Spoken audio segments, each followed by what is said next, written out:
नमस्कार दर्शक बंधु मु प्रशांत आपन को पुणी थर स्वागत करुच्ची आउ एक नुआ भिडियो दर्शक बंधु आज आम आसी पहुंचु भद्रक जिले में एक देशी कुकुड़ा फार्म रे देखिपे कि फ्री रेंज रे पालन करा देशी कुकुड़ा। तो देशी कुकुड़ा फ्री रेंज रे पालन कले कौन कौन लाभ होता है से विषय भिडियो आलोचना करवा। भिडियो प्रथम शेष जाए देखूँ। भिडियो भल लगे लाइक करूँ। जदि आम चैनल को सब्सक्राइब करना तो सब्सक्राइब करूँ एमती नुआ नुआ फार्मिंग भिडियो देखापी। तो चलते जी टॉपिक उपरकू। दर्शक बंधु प्रथमतः देशी कुकुड़ा मैंने फ्री रे बुलवाई भल पाती।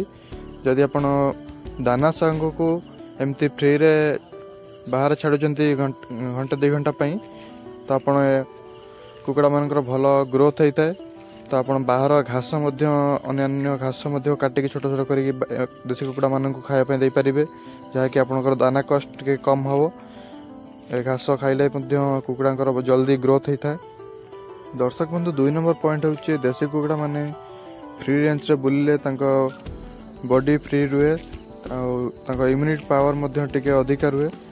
से आप फ्री रे छाड़ला माने आपनकर मोर्टालिटी परसेंटेज कम हो देशी कुकुड़ा रे।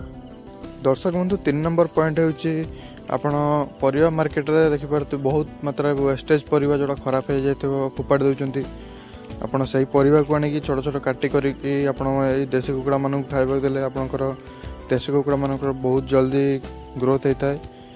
पाखापाखि 3 मास भीतर आपणकर 1 केजी पाखापाखि वेट आसीज। दर्शक बंधु आशा करुच्ची कि फ्री रेंज देशी कुकुड़ा बाबद में आपको भिडियो भल लगी किसी शिखापी मिली। जब भिडियो भल लगी था लाइक करूँ।